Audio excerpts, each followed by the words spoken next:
National payment corporation of India. अब हम आपको बता देते हैं इस टॉपिक को हमने चुना क्यों है।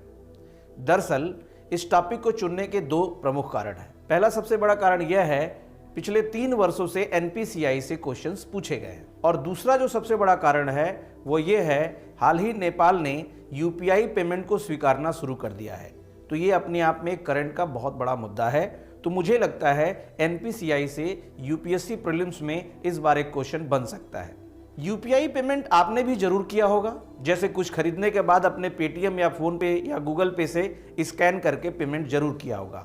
इस यूपीआई को एनपीसीआई द्वारा ही संचालित किया जाता है। तो आइए समझते हैं क्या है एनपीसीआई। एनपीसीआई यानी भारतीय राष्ट्रीय भुगतान निगम भारतीय रिजर्व बैंक द्वारा स्थापित एक निगम है, जिसे भारत में विभिन्न खुदरा भुगतान प्रणालियों के लिए एक मात्र संस्था के रूप में बनाया गया है। इसकी स्थापना 2008 में हुई और यह कंपनी अधिनियम 2013 की धारा 8 के तहत पंजीकृत एक गैर लाभकारी संगठन है। प्रमुख बैंकों का एक संघ इस संस्था का स्वामी होता है।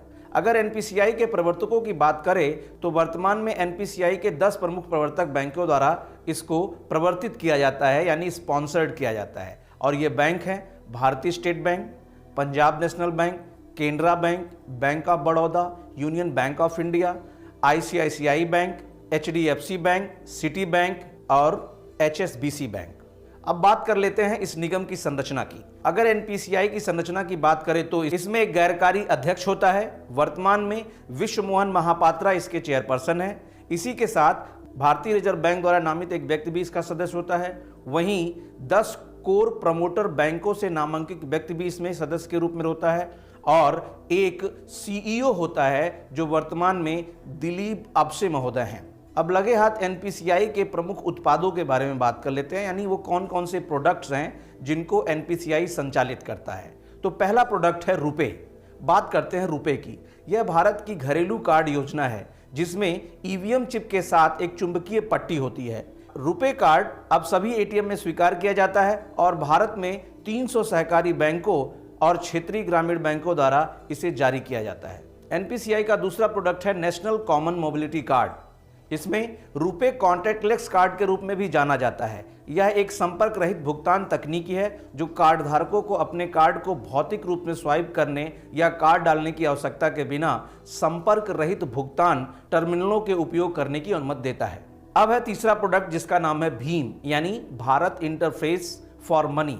भीम एनपीसीआई के यूनिफाइड पेमेंट इंटरफेस यानी यूपीआई पर आधारित एक मोबाइल भुगतान एप्लीकेशन है। यह यूपीआई का उपयोग करके अन्य ग्राहकों से आसानी से पैसे भेजने या प्राप्त करने की सुविधा प्रदान करता है।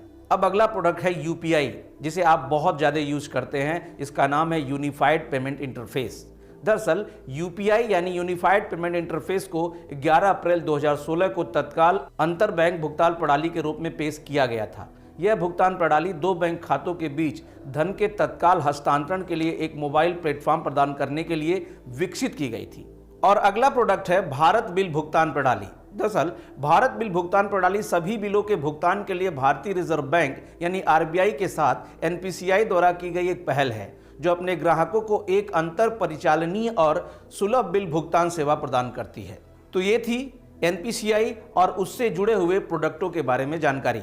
हमें यह आशा है कि ये वीडियो आपके एग्जाम के लिए उपयोगी सिद्ध होगा। इससे संबंधित नोट्स आप बना सकते हैं और ऐसे ही उपयोगी वीडियोस को देखने के लिए हमारे साथ जुड़े रहें। अपने दोस्तों के साथ भी इन वीडियोस को साझा करें और देखते रहें ध्येय टीवी।